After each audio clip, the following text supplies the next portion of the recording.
Tell us about Liberate Minerals. Well, rare earths aren't rare. What's actually rare is Liberate Minerals. And by that, I mean the capacity to process and refine critical minerals and rare earths here in Australia. That capacity simply does not exist anywhere in the world on an industrial scale outside of China. And Liberate Minerals' vision is to return sovereign refining capacity to Australia and its strategic partners. We've developed a revolutionary process, a 21st century process for refining critical minerals and rare earths that we call the resource maximisation process. It's a clean, environmentally sustainable, economically viable, modern process for producing critical minerals and rare earths here in Australia from ores mined here in Australia. Why as a nation do we, Australia, need to solve this problem?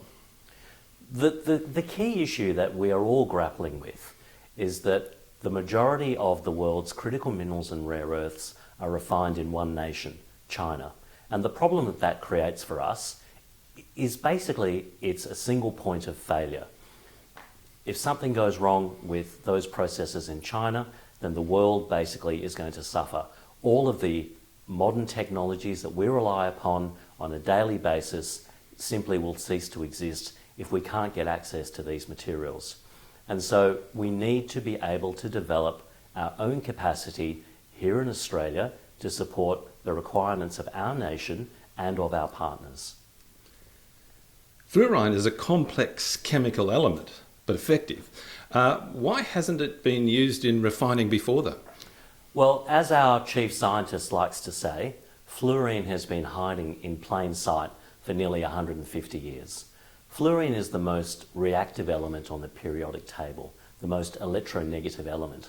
And what that means is that it is basically the most reactive and therefore will dissolve virtually everything that it touches. You can't put it in a glass beaker, you can't put it in a steel tank, it will dissolve them. So what has changed over the last 20 or so years is that the materials of construction necessary to be able to work effectively with fluorine have become cost effective. And what our team of researchers has been able to do is work out how to contain, manage, control, recycle fluorine. Effectively, we've tamed the element that couldn't be tamed.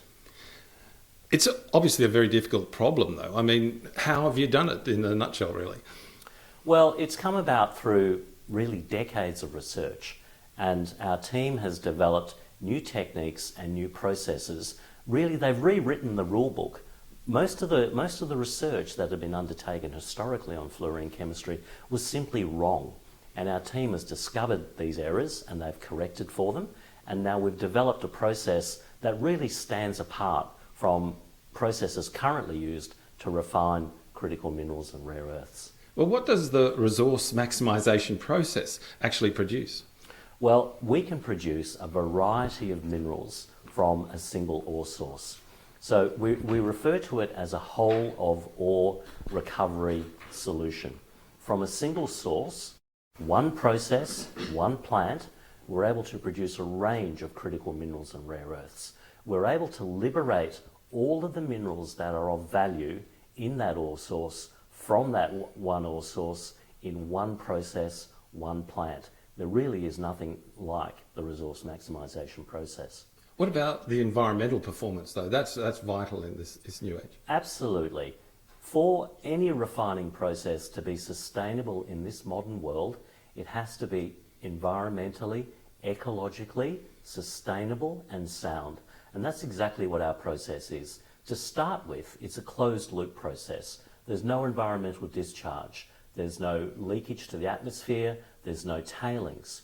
Our process also produces water, which is just astounding when you think about it. For every tonne of material we process, it produces 700 litres of clean water that can be turned into potable water. Nothing like that exists in the mining industry anywhere in the world. And you're obviously looking for partners too in this. How are you going about that? Well, we've engaged industry the only way you can, head on. We've been to speak to a number of miners who are active in the space, And at first, they simply don't believe the story that we're telling them. And we say to them, don't trust us, just give us your material and we'll show you what we can do. So we're currently working with 10 different miners, trialling their materials through our process and demonstrating what we're able to produce from their materials. And the results are absolutely astounding. They've been astounding for us and they've been mind-blowing for the miners when we've shown them the value of basically unrecovered material in their ore streams. In fact, in their waste, they are throwing away materials that are worth immensely more than what their primary product is. We've discovered that with some of the ore sources that we're looking at, we can produce 5 products where they presently are producing 1. And any one of the 5 products that we can produce from their material could be worth 1,000 times. Just think about that. One product worth 1,000 times more than what they're currently producing today. Now, what are the partnerships, the type of partnerships you're actually looking for then?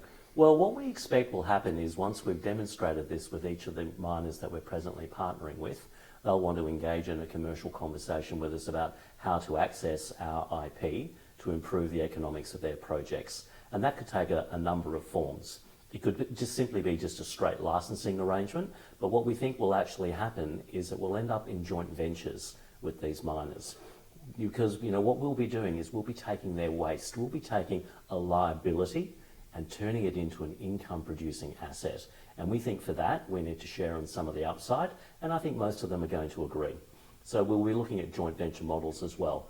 And I think finally the other alternative that will be available to us, if we access our own source of material, a mine, a tailings heap, we'll be able to process that for ourselves for the benefit of the company and our shareholders. I suppose what makes Liberate then, the company, truly different? I mean, why is it unusual? We are unusual because we are achieving and developing a solution to a problem that is endemic throughout the world, and that is the concentration of refining capacity for these vitally important materials in just one country. Many countries have rare earths and critical minerals. What they lack is the capacity to process them themselves. And what we're doing is we are effectively democratising critical mineral processing. We're returning the capacity to every one of those nations to refine those materials themselves. No one else can do that. It's a huge ask, and obviously you can't do it on your own. What's your final message for government or anyone that could help? We would love to partner with as many organisations as we can, because this technology needs to see daylight. It needs to be available to everyone who has a strategic resource that needs development. We've been in conversations with the Australian government at a state and federal level. We're now also getting interest from foreign governments, from the United States and even Europe and the Middle East. We definitely have a solution that the world needs, and what we want is to have closer working relationships with government to be able to develop this IP for the benefit of Australia and Australians. A future made in Australia cannot occur if we continue to send the materials that we mine here overseas for processing. We have to control our own destiny to be the smart manufacturing nation that we aspire to be. Thanks very much for talking to us. My pleasure. Thank you.